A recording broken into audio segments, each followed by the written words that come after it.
to do, then our life would probably be very boring. Nothing to do. குழந்தைகளுக்கும் இளைஞர்களுக்கும் மட்டும்தான் அவள் அம்மாவா?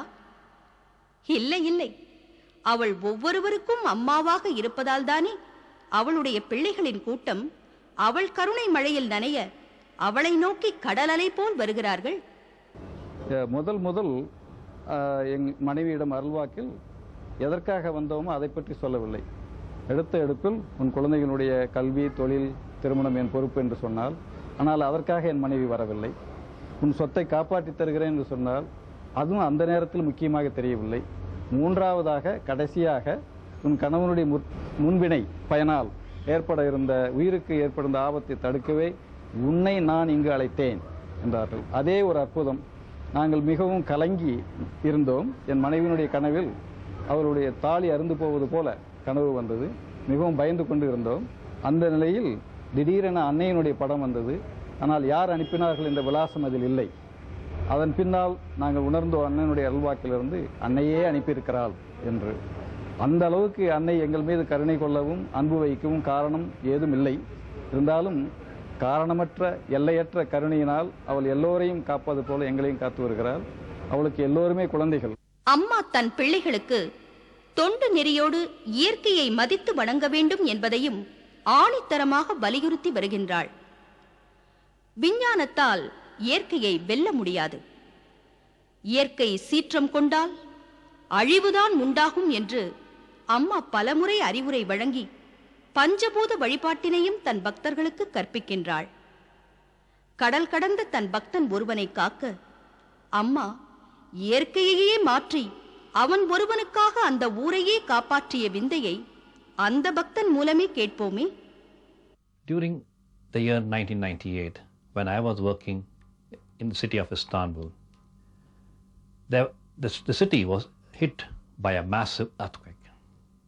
It was around 2 a.m. in the morning when I was asleep.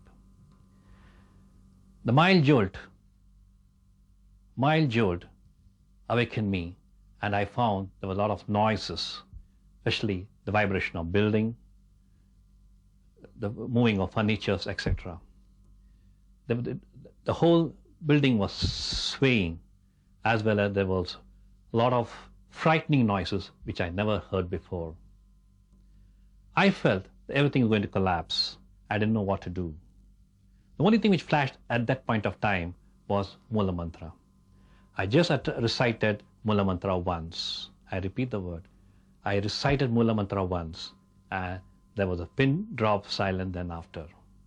The shaking of buildings, the moving of furnitures, and the frightening noise all came to a standstill. Early morning இவர் phone பண்ணார். எனக்கு phone பண்ணி இந்த மாதிரி இஸ்தான்புல்ல பெரிய earthquake ஆயிருக்கு, எனக்கு என்ன பண்றது தெரியல, ஆனா நான் சேஃபா இருக்கேன் சொல்லிட்டு ஃபோன் பண்ணாரு. எனக்கு கை கால்லாம் ஓடல. நேரா போய் டிவியை சுவிச் ஆன் பண்ணி பிபிசிக்கு டியூன் பண்ணோம். பிபிசியில சொன்னாங்க எங்களால ரீச் பண்ண முடியல, we are not able to reach that country, ஒண்ணுமே எங்களுக்கு நியூஸ் தெரியலன்னாங்க.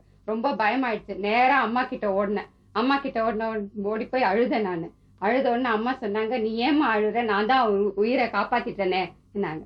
எனக்கு ஒண்ணுமே புரியல அம்மா என்ன சொல்றாங்கன்னு. அம்மா சொன்னாங்க, நான் தான் அதை தடுத்துட்டேனே, அங்க பூகம்பம் வந்தது, நான் ஃபுல்லா தடுத்து நிறுத்திட்டேனே, அது பாத்தியா அந்த லைன் பேர் ஒரு இடத்துல இருந்து இன்னொரு இடத்துக்கு மாறி போயிடுச்சே, நீ ஏன் இப்ப அழுற என்னாங்க. எனக்கு ஒண்ணுமே புரியல என்ன சொல்றாங்கன்னு. சரி அம்மா ஏதோ சொல்றாங்க, அவர் நல்லா இருப்பாரு, நீ கவலைப்படாதன்னு சொல்றாங்கன்னு சொல்லிட்டு அந்த இதோட நான் வந்துட்டேன். நான் ஒரு 10 நாள் பொறுத்து அங்க நியூஸ் பேப்பர்ல நியூஸ் வருது, இந்த மாதிரி டர்க்கில 2 ஃபால்ட் லைன் இருக்கு, இந்த ஒரு ஃபால்ட் லைன்ல வந்த குவேக்கு நம்ம இஸ்தான்புல் சிட்டி வரைக்கும் வந்துட்டு அதுக்கப்புறமா சடனா மாறி அந்த ஒரு பெரிய லேக் இருக்கு, அந்த லேக்க தாண்டி போய் இன்னொரு லைன்ல போய் வேற சிட்டியை அடிச்சிருக்கு, இங்க அஃபெக்ட் பண்ணலன்னு. அப்பதான் புரிஞ்சது அம்மா என்ன சொன்னாங்கன்னு. அம்மா ரொம்ப கேஷுவலா சொல்லிட்டாங்க, அது பாருமா லைன் மாறிடுச்சு, அந்த காத்து எங்கேயா போகணும், அது பாட்டு லைன் மாறி போயிடுச்சுட்டாங்க. 10 நாள் ஆச்சு இந்த சீஸ்மாலஜிஸ்ட்க்கு கண்டுபிடிக்கும் அது மாதிரி இந்த மாதிரி ஆச்சுன்னு. ஹிஸ்டரியிலே இந்த மாதிரி ஆனது இல்ல, இது எப்படி ஆச்சுன்னு எல்லாருக்கும் ஒரே குழப்பம். அதுக்கப்புறம் எல்லாரும் யோசிக்கிறாங்க, இது எப்படி நடந்தது. நம்மளுக்கு தெரியும் நம்ம அம்மா தான் பண்ணியிருக்காங்க அதெல்லாம். இன்றைய நாகரீக நாணயமற்ற உலகம் நமக்கு அன்றாட வாழ்க்கையில் அளித்துள்ள வெகுமதி டென்ஷன். வேலையில் டென்ஷன், மேலதிகாரியிடம் டென்ஷன், குடும்பத்தில் டென்ஷன். ஆனால் அம்மா தன் பக்தர்களின் அன்றாட வாழ்க்கையில் அமைதியும் நிதானமும் நிலைக்கச் செய்கிறாள். எப்படி? அசோக் லேலண்ட் என்ற நிறுவனத்தில் சீனியர் மேனேஜர் சேல்ஸ் அட்மினிஸ்ட்ரேஷனாக இருக்காங்க. எங்கள் கம்பெனியில் வந்து 3 வருஷத்துக்கு ஒரு தடவை எல்லாரையும் மாற்றி அந்த இடத்த விட்டு மாற்றுவாங்க. அதாவது ஃபங்க்ஷனையே மாற்றி கூடக்கூடிய ஒரு சூழ்நிலை இருந்தும் நான் தொடர்ந்து 18 வருஷம் அதே தொழில் இருக்கிறேன்னா அந்த தொழில் அந்த இடத்துக்கு யாரும் வர்றதுக்கு அச்சப்படுறாங்க. ஏன்னா அது மாதிரி ஒரு கஷ்டமான ஒரு தொழில், அது கஷ்டமான ஒரு பதவி. அந்த கஷ்டமான பதவியை வந்து நான் சிரிச்சுட்டே செய்யக்கூடிய ஒரு பாக்கியத்தை வந்து அம்மா தான் எனக்கு அருள் செஞ்சுருக்காங்க. நான் காலையில் போனதும் அம்மாவுக்கு வந்து ஒரு 2 வேப்பிலையும் ஒரு ஊதுவத்தியம் வச்சுட்டு 108 சொல்லிட்டு தான் என்னுடைய வேலையை ஆரம்பிக்கிறது. என்னுடைய உதவியாளருக்கு நான் அடிக்கடிக்கு சொல்லியிருக்கேன், முதல்ல போன ஒரு 5 நிமிஷத்துக்கு யாரும் ரூம் உள்ள விடாதீங்க. அவளும் வந்து அதே மாதிரி எந்த ஒரு பெரிய அதிகாரி வந்தாலும் ஒரு 5 நிமிஷம் பொறுத்துருங்க, எங்கள் ஐயா வந்து பூஜையில் இருக்காருன்னு தான் சொல்லுவாங்க. அம்மாவுக்கு என்னுடைய 108 சொல்லாமல் நான் வந்து எந்த ஒரு காரியத்தையும் அலுவலகத்துலேயும் வீட்லேயும் செய்கிறதில்லை. அந்த அருளால் தான் நான் வந்து இன்றைக்கி ஆரோக்கியமாகவும் புகழோடும் பேரோடும் இன்னும் மேலும் மேலும் வளரக்கூடிய ஒரு ஆசையோடு நான் அம்மாவுடைய அருளும் ஆசையும் எனக்கு எப்பவுமே நிறைஞ்சிருக்கின்ற ஒரு அசைக்க முடியாத நம்பிக்கையோடு தான் நான் வாழ்ந்துட்டு இருக்கேன்.